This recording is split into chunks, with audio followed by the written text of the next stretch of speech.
രാവിലെ ചെറിയ മഴയൊക്കെ ഉണ്ടായിരുന്നു കേട്ടോ. അപ്പോൾ ഉച്ചയായപ്പോഴാണ് ഒന്ന് കുറഞ്ഞിരുന്നത്. അപ്പോൾ വീണ്ടും നല്ല കാറ്റും മഴക്കോളൊക്കെ വരുന്നുണ്ട്. അത് നോക്കി നിൽക്കുമ്പോഴാണ് അടുക്കളയിൽ നിന്ന് അമ്മ വിളിക്കുന്നത്, പാറു വന്ന് നിൽപ്പുണ്ടെന്ന് പറഞ്ഞു.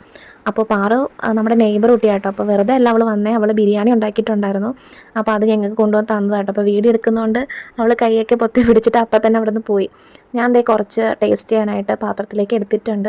നമ്മുടെ വീട്ടിൽ കുറച്ച് പപ്പടം ഇരിപ്പുണ്ടായിരുന്നു. അങ്ങനെ പെട്ടെന്ന് തന്നെ അമ്മ പപ്പടം കാച്ചി തന്നു. പിന്നെ ഇവിടെ അടമാങ്ങ അച്ചാറിട്ടതുണ്ടായിരുന്നു കേട്ടോ. അപ്പോൾ അതേ ഉണ്ടായിരുന്നുള്ളൂ, നാരങ്ങ അച്ചാറില്ലായിരുന്നു. അങ്ങനെ ഞാൻ ഇപ്പോൾ ടേസ്റ്റ് ചെയ്യാൻ പോവാണ്. കുറച്ച് പപ്പടം എടുത്ത റൈസിലിട്ടത് ഞാൻ ഇവിടെ കുറച്ച് ചിക്കൻ്റെ പീസും ഒക്കെ ഇട്ട് ഞാൻ ഇവിടെ ഒന്ന് കഴിച്ച് നോക്കി. അടിപൊളി ടേസ്റ്റ് ആയിരുന്നു കേട്ടോ. ഇവിടെ ഇത്രയും നന്നായിട്ട് ബിരിയാണി ഉണ്ടാക്കുമെന്ന് ഞാൻ അറിഞ്ഞിരുന്നില്ല. സംഭവം എന്തായാലും നല്ലതായിരുന്നു, എനിക്ക് ഒത്തിരി ഇഷ്ടപ്പെട്ടു കേട്ടോ. അപ്പോൾ വീഡിയോ എടുക്കുന്ന അമ്മയാണ്. അമ്മയ്ക്ക് കുറച്ച് നീട്ടിയപ്പോഴത്തേക്ക് അമ്മയ്ക്ക് വേണ്ടാന്ന് പറഞ്ഞു.